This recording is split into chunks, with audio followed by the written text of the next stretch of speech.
Hey, welcome to Socialism for All. This file is being recorded for the February 2025 edition of Socialism for All, and it's an audiobook and discussion of New Times and Old Mistakes in a New Guise by Lenin from 1921. If you like this video, please click like and subscribe, and consider supporting on Patreon or Buy Me a Coffee at patreon.com/socialismforall or buymeacoffee.com/socialismforall. There are links to Patreon and Buy Me a Coffee in the video description.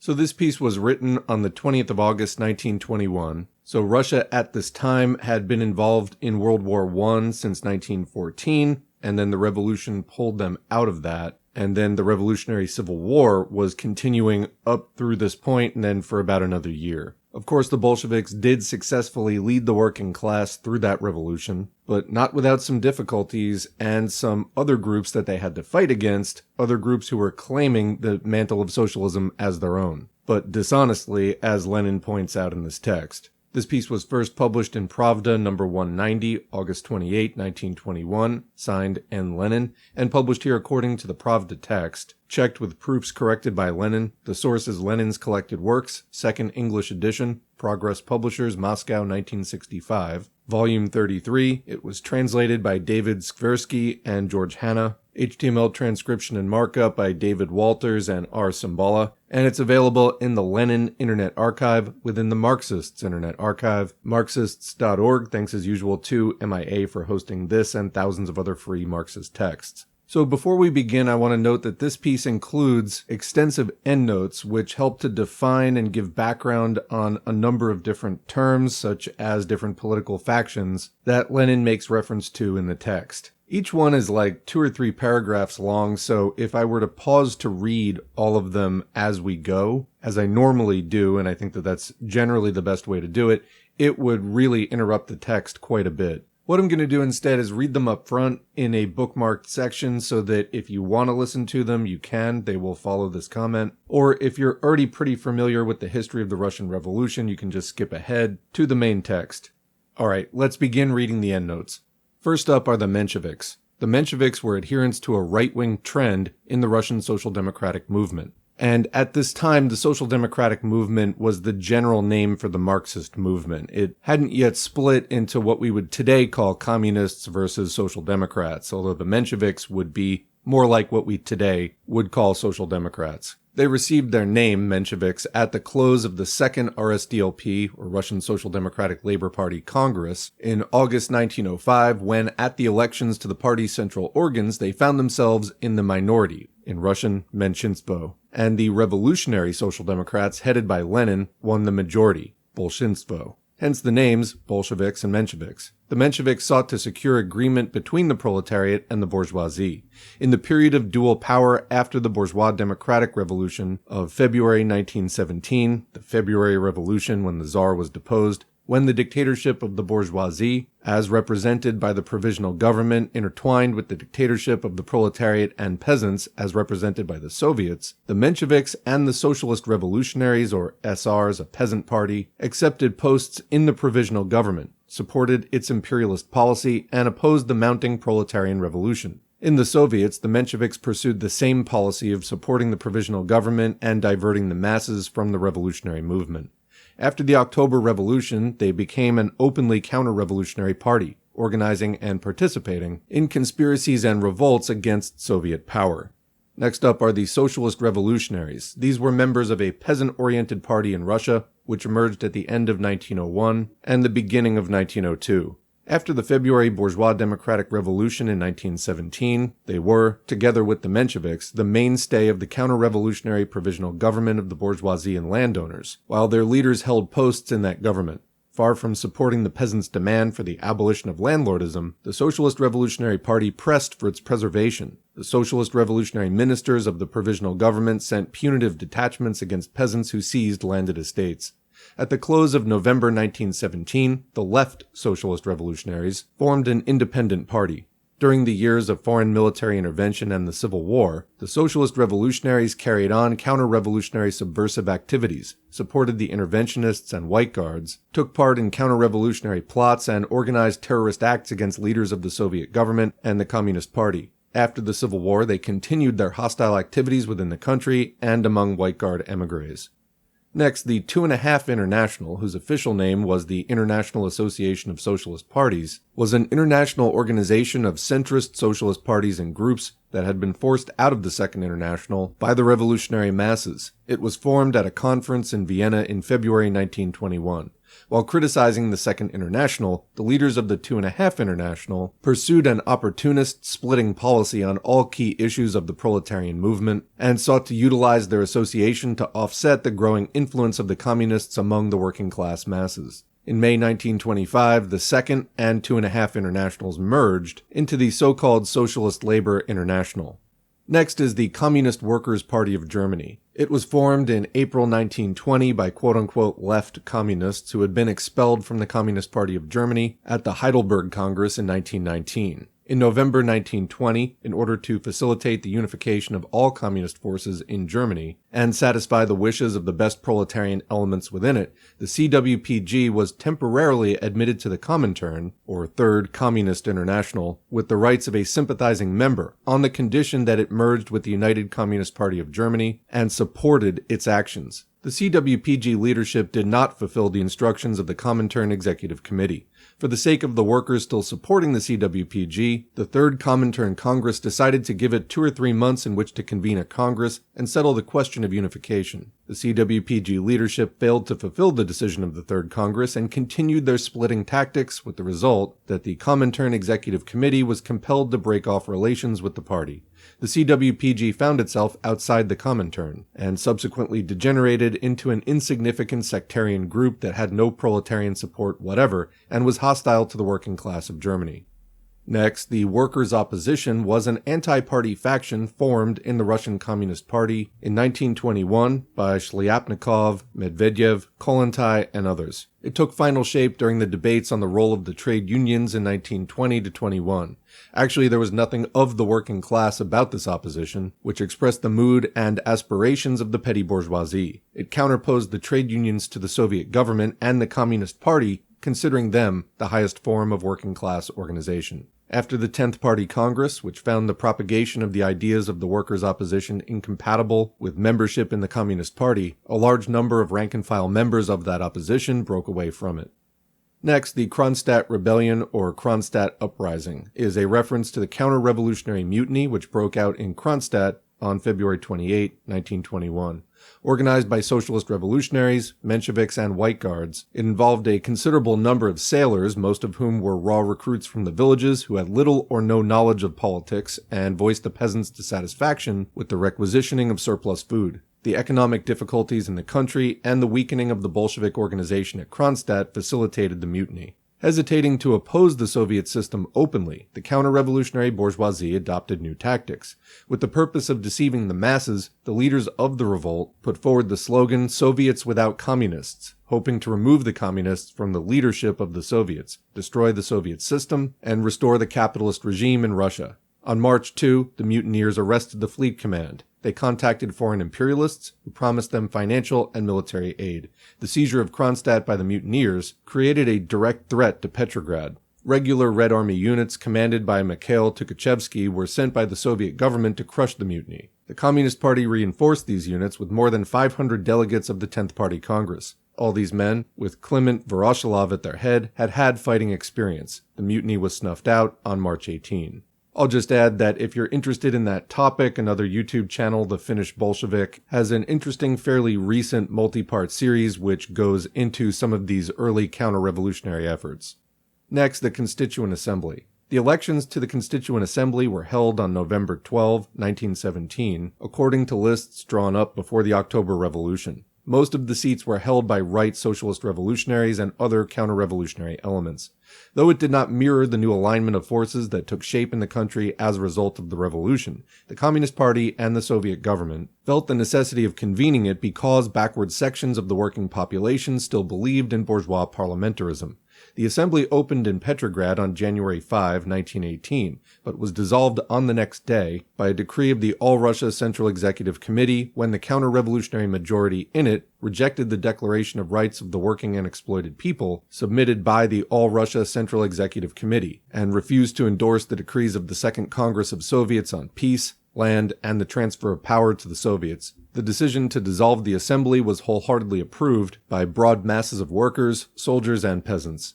Next, the Brest Treaty. This peace treaty was signed between Soviet Russia and the Quadruple Alliance, which consisted of Germany, Austria-Hungary, Bulgaria, and Turkey, on March 5, 1918. It was ratified on March 15 by the extraordinary Fourth All-Russia Congress of Soviets. The terms were extremely onerous for Soviet Russia. They gave Germany and Austria-Hungary control over Poland, almost the whole Baltic area, and part of Byelorussia. The Ukraine was separated from Soviet Russia and became dependent upon Germany. The signing of the Brest Treaty was preceded by a vehement struggle against Trotsky and the anti-party group of, quote, left communists. The treaty was signed thanks to a huge effort on Lenin's part. It was a wise political compromise, for it gave Soviet Russia a peaceful respite and enabled her to demobilize the old disintegrating army and create the new Red Army, start socialist construction, and muster her forces for the coming struggle against internal counter-revolution and foreign intervention. This policy promoted the further intensification of the struggle for peace and the growth of revolutionary sentiments among the troops and the masses of all belligerent countries. After the monarchy in Germany was overthrown by the Revolution of November 1918, the All-Russia Central Executive Committee abrogated the predatory Brest Treaty. Next, the Czechoslovak Corps. Lenin refers to the counter-revolutionary mutiny of the Czechoslovak Corps inspired by the Entente with the connivance of the Mensheviks and Socialist-Revolutionaries. The Corps, consisting of Czech and Slovak war prisoners, was formed in Russia before the Great October Socialist Revolution. In the summer of 1918, it had more than 60,000 men. Altogether in Russia, there were about 200,000 Czech and Slovak prisoners of war. After Soviet rule was established, the financing of the Corps was undertaken by the Entente powers, who decided to use it against the Soviet Republic. Tomáš Masaryk, president of the Czechoslovak National Council, proclaimed the Corps part of the French army, and Entente representatives raised the question of evacuating it to France. The Soviet government agreed to its evacuation on condition that the Russian soldiers in France were allowed to return home. Under an agreement signed on March 26, 1918, the Corps was given the possibility of leaving Russia via Vladivostok, provided it surrendered its weapons and removed the counter-revolutionary Russian officers from its command. But the counter-revolutionary command of the Corps perfidiously violated the agreement with the Soviet government on the surrender of weapons, and, acting on orders from the Entente imperialists, provoked an armed mutiny at the close of May. Operating in close contact with the White Guards and kulaks, or rich peasants, the White Czechs occupied considerable territory in the Urals, the Volga country, and Siberia, everywhere restoring bourgeois rule. And a quick comment on the White Czechs: if red is the color of the workers' flag, white is the color of counter-revolution.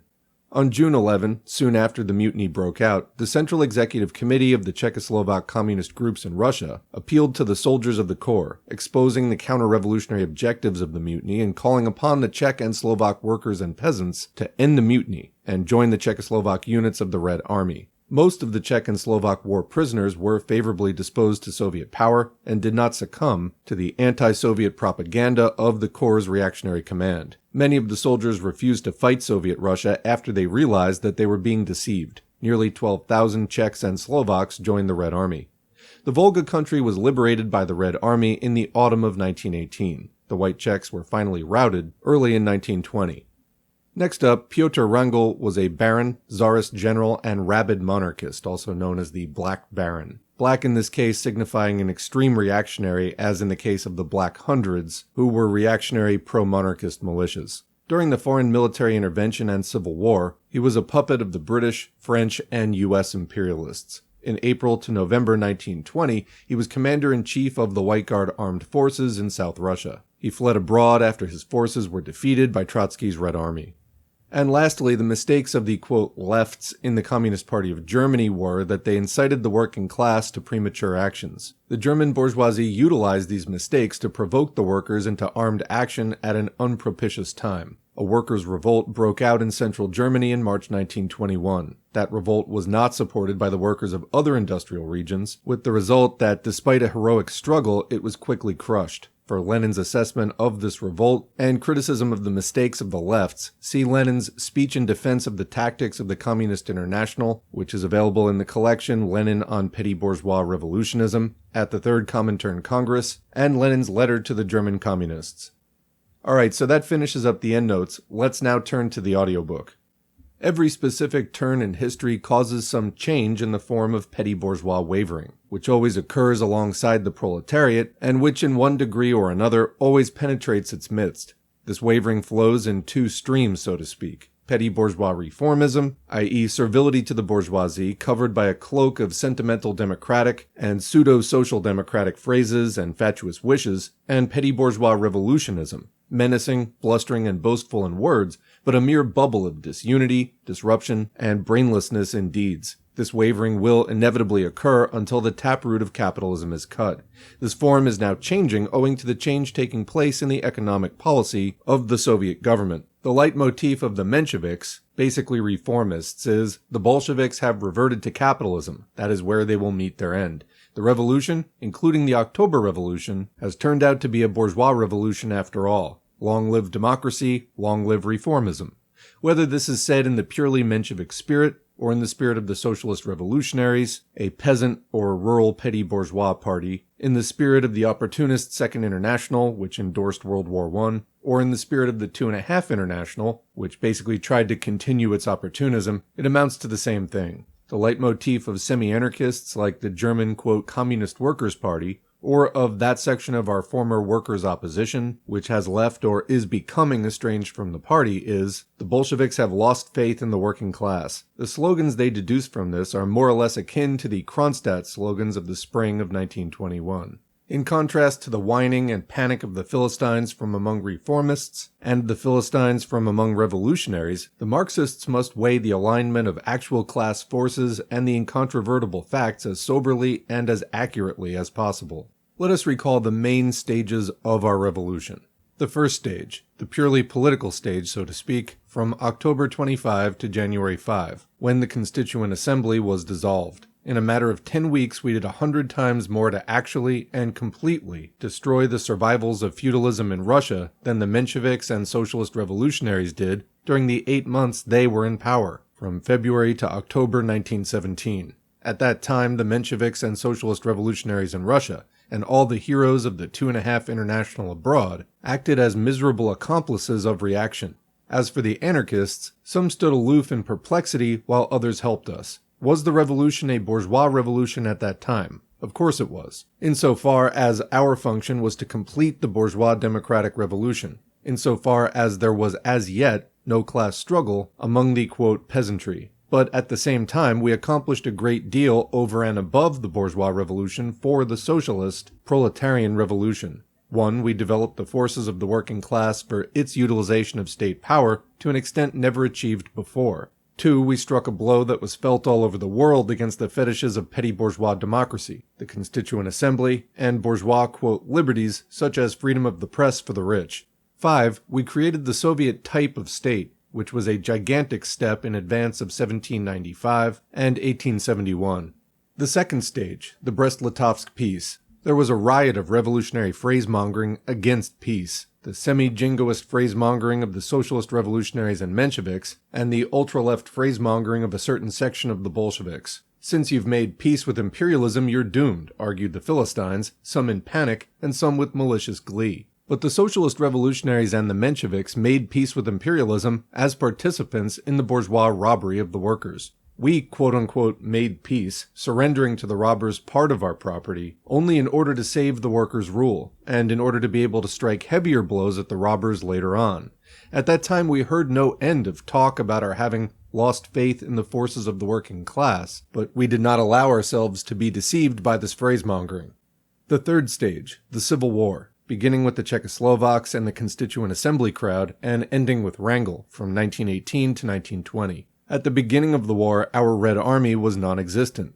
Judged as a material force, this army is even now insignificant compared with the army of any of the Entente powers. Nevertheless, we emerged victorious from the struggle against the mighty Entente. The alliance between the peasants and the workers led by proletarian rule, this achievement of epoch-making importance, was raised to an unprecedented level. The Mensheviks and Socialist-Revolutionaries acted as the accomplices of the monarchy overtly, as ministers, organizers, and propagandists, and covertly, the more subtle and despicable method adopted by the Chernovs and Martovs, who pretended to wash their hands of the affair but actually used their pens against us. The anarchists too vacillated helplessly, one section of them helping us, while another hindering us, by their clamor against military discipline or by their skepticism.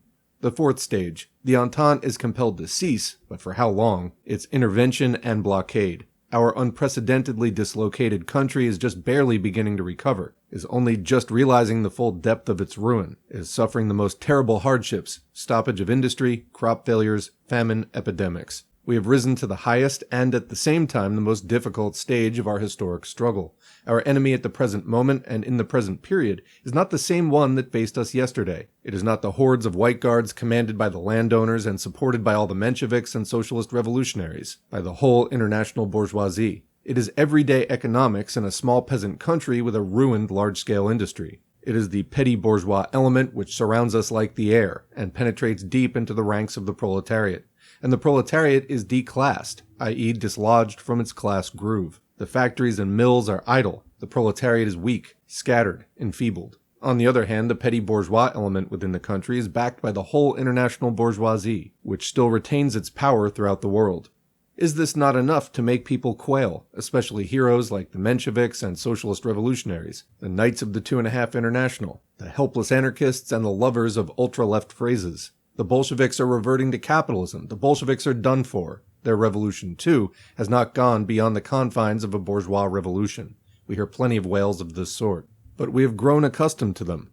We do not belittle the danger. We look it straight in the face. We say to the workers and peasants, the danger is great. More solidarity, more staunchness, more coolness. Turn the pro-Menshevik and pro-socialist revolutionary panic-mongers and tub-thumpers out with contempt. The danger is great. The enemy is far stronger than we are economically, just as yesterday it was far stronger than we were militarily. We know that, and in that knowledge lies our strength. We have already done so tremendously much to purge Russia of feudalism, to develop all the forces of the workers and peasants, to promote the worldwide struggle against imperialism, and to advance the international proletarian movement, which is freed from the banalities and baseness of the 2nd and 2.5 Internationals. That panicky cries no longer affect us. We have more than fully justified our revolutionary activity. We have shown the whole world by our deeds what proletarian revolutionism is capable of in contrast to Menshevik socialist revolutionary, quote, democracy, and cowardly reformism decked with pompous phrases. Anyone who fears defeat on the eve of a great struggle can call themselves a socialist only out of sheer mockery of the workers.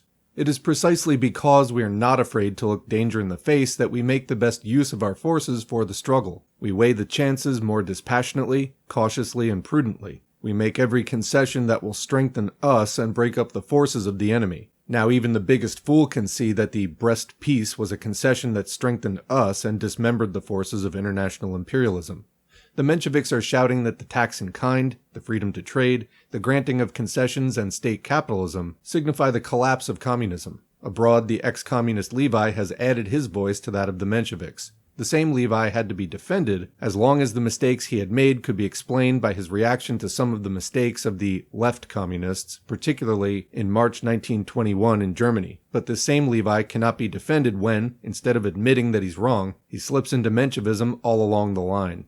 Comment here, when Lenin talks about state capitalism, he's talking about a form of capitalism that was allowed to persist for some time after the revolution, while being subjected to strict accounting and other regulatory measures. The reason for this was what he said a few paragraphs back, that Russia was basically a peasant economy with ruined large-scale industry. So in order to rebuild as quickly as possible after the war, the Soviet government socialized what they could out of the large-scale industry and then again allowed the rest to persist under a program known as the NEP, or New Economic Policy. However, the business people, the so-called NEP men, proved to be politically very counter-revolutionary, and this was not really an arrangement that was going to work out in the long term. So as early as 1928, the Soviet government wrapped this up and started doing more rapid socialization. For more on this topic, we have an audiobook on the channel titled The Tax in Kind by Lenin. Continuing, to the Menshevik shouters, we shall simply point out that as early as the spring of 1918,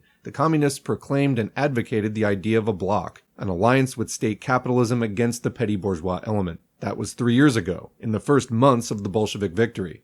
Even then, the Bolsheviks took a sober view of things. And since then, nobody has been able to challenge the correctness of our sober calculation of the available forces. Levi, who has slipped into Menshevism, advises the Bolsheviks, whose defeat by capitalism he forecasts in the same way as all the Philistines, Democrats, Social Democrats, and others had forecast our doom if we dissolved the Constituent Assembly, to appeal for aid to the whole working class, because, if you please, up to now, only part of the working class has been helping us. What Levi says here remarkably coincides with what is said by those semi-anarchists and tub-thumpers, and also by certain members of the former workers' opposition, who are so fond of talking large about the Bolsheviks now having lost faith in the forces of the working class. Both the Mensheviks and those with anarchist leanings make a fetish of the concept forces of the working class. They are incapable of grasping its actual concrete meaning. Instead of studying and analyzing its meaning, they declaim.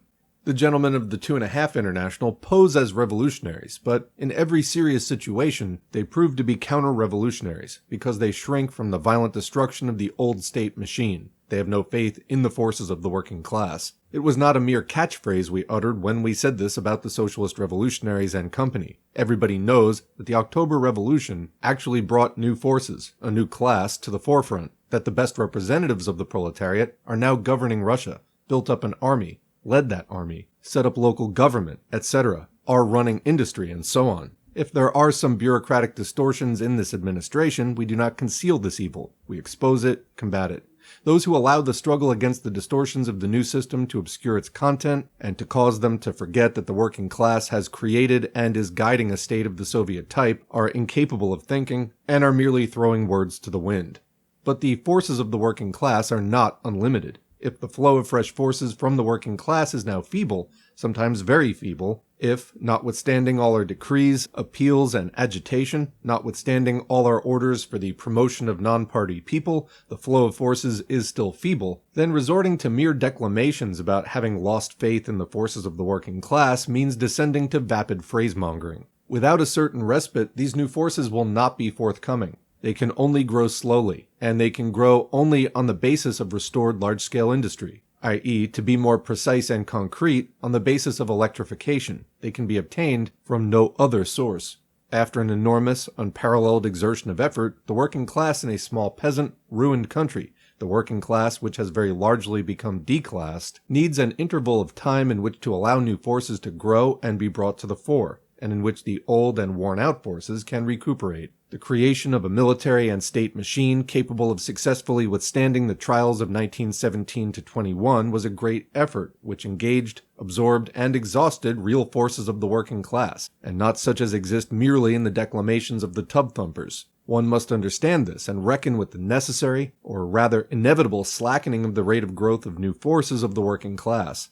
When the Mensheviks shout about the Bonapartism of the Bolsheviks, who they claim rely on troops and on the machinery of state against the will of democracy, they magnificently express the tactics of the bourgeoisie, and Milyakov, from his own standpoint, is right when he supports them, supports the Kronstadt slogans. The bourgeoisie quite correctly takes into consideration the fact that the real forces of the working class now consist of the mighty vanguard of that class, the Russian Communist Party, which, not at one stroke, but in the course of 25 years, won for itself by deeds the role, the name, and the power of the vanguard of the only revolutionary class, plus the elements which have been most weakened by being declassed, and which are most susceptible to Menshevik and anarchist vacillations. The slogan, "More faith in the forces of the working class," is now being used, in fact, to increase the influence of the Mensheviks and anarchists, as was vividly proved and demonstrated by Kronstadt in the spring of 1921. Every class-conscious worker should expose and send packing those who shout about our having lost faith in the forces of the working class, because these tub-thumpers are actually the accomplices of the bourgeoisie and the landowners, who seek to weaken the proletariat for their benefit by helping to spread the influence of the Mensheviks and the anarchists.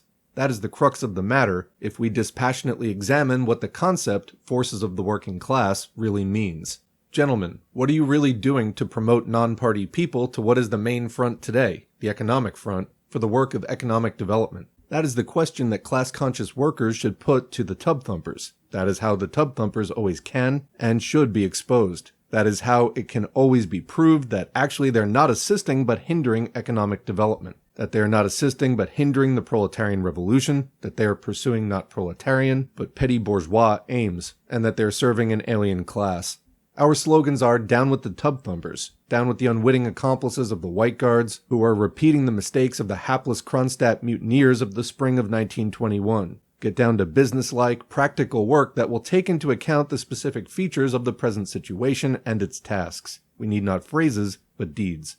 A sober estimation of these specific features and of the real, not imaginary class forces tells us the period of unprecedented proletarian achievements in the military, administrative, and political fields has given way to a period in which the growth of new forces will be much slower, and that period did not set in by accident. It was inevitable. It was due to the operation not of persons or parties, but of objective causes. In the economic field, development is inevitably more difficult, slower, and more gradual. That arises from the very nature of the activities in this field compared with military, administrative, and political activities. It follows from the specific difficulties of this work, from its being more deep-rooted, if one may so express it.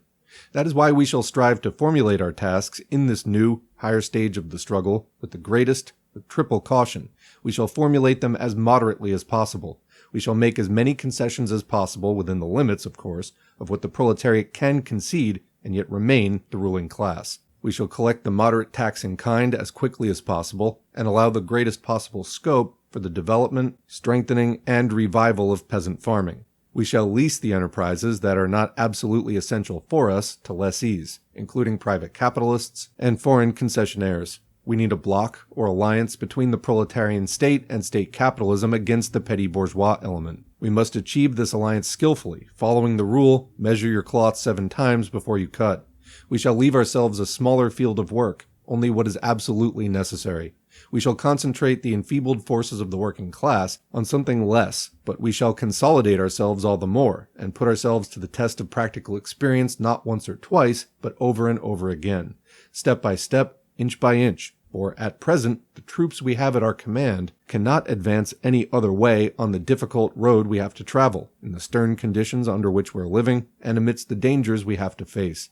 Those who find this work dull, uninteresting, and unintelligible, those who turn up their noses or become panic-stricken, or who become intoxicated with their own declamations about the absence of the previous elation, the previous enthusiasm, etc., had better be relieved of their jobs and given a back seat, so as to prevent them from causing harm, for they will not or cannot understand the specific features of the present stage, the present phase of the struggle.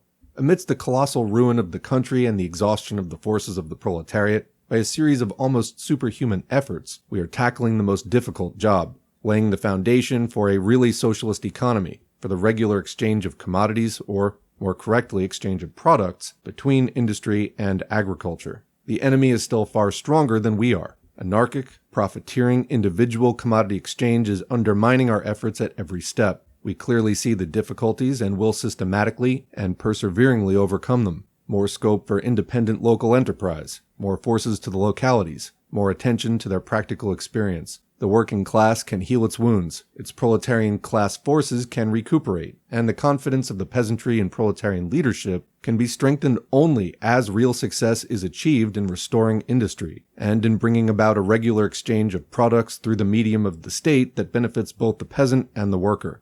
And as we achieve this, we shall get an influx of new forces, not as quickly as every one of us would like perhaps, but we shall get it nevertheless.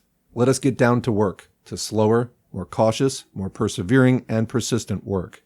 August 20, 1921. So there you go, that's the end of the audiobook, New Times and Old Mistakes in a New Guise. What do you think? Leave a question or comment below, and we'll continue the discussion there as always. Otherwise, thanks for listening, and thanks to the current patrons and Buy Me a Coffee supporters whose names are on the screen. If you'd like to get your name on the screen, head to patreon.com/socialismforall or buymeacoffee.com/socialismforall. Every donation is encouraging, they're also materially helpful, and they allow me to spend more time on this channel than I'd be able to do without that support, so big thanks there. If you like this channel and find it helpful, thank me, but also thank the supporters and consider becoming one yourself. Beyond that, engagement counts, so like, share, subscribe. And while we can do agitation and education online, the organizing, the third part of that slogan, agitate, educate, organize, happens in real life. So connect with your local left and be sure to bring what you learned here into that struggle, into the class struggle where you live. Alright, thanks again, and we'll see you in the next video.